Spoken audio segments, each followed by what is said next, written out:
ప్రపంచ దేశాల రక్షణ కూటమి అయిన నాటో దేశాల అత్యున్నత స్థాయి సదస్సు ప్రారంభం కావడానికి సరిగ్గా కొన్ని గంటల ముందే పశ్చిమాసియాలో యుద్ధ జ్వాలలు భీకర రూపాన్ని దాల్చాయి.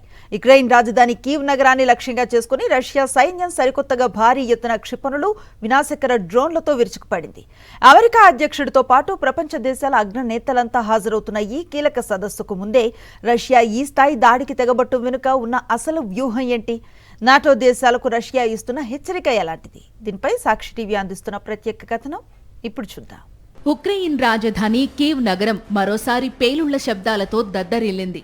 రష్యా సైన్యం సోమవారం తెల్లవారుజాము నుంచే సరికొత్తగా అత్యంత శక్తివంతమైన బాలిస్టిక్ మరియు క్రూయిజ్ క్షిపణులతో పాటు వందలాది డ్రోన్లతో కీవ్ నగర సరిహద్దులపై దాడికి దిగింది. ఈ భీకర దాడుల ధాటికి రాజధానిలోని పలు నివాస సముదాయాలు దెబ్బతిన్నాయి.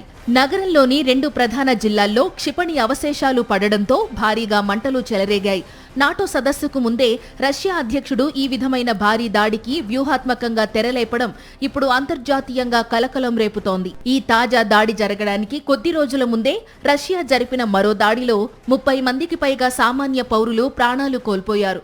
ఈ నేపథ్యంలోనే రష్యా మరిన్ని పెద్ద దాడులకు సిద్ధమవుతోందని ఉక్రెయిన్ అధ్యక్షుడు ముందే హెచ్చరించారు.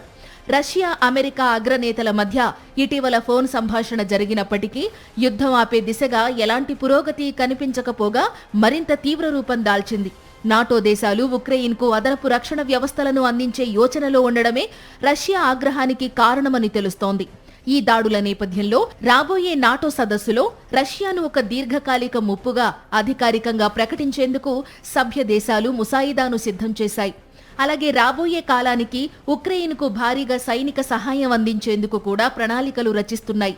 ఒకవైపు ఉక్రెయిన్ తూర్పు సరిహద్దుల్లో రష్యా సైన్యం ముమ్మరంగా ముందుకు సాగుతుండగా, మరోవైపు ఉక్రెయిన్ కూడా రష్యాలోని చమురు శుద్ధి కర్మాగారాలు మరియు రేవులపై డ్రోన్ దాడులతో ప్రతీకారం తీర్చుకుంటోంది.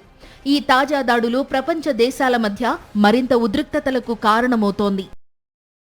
మరిన్ని అప్డేట్స్ కోసం ఛానల్ను సబ్స్క్రైబ్ చేయండి. నోటిఫికేషన్స్ కోసం బెల్ ఐకాన్ పై క్లిక్ చేయండి.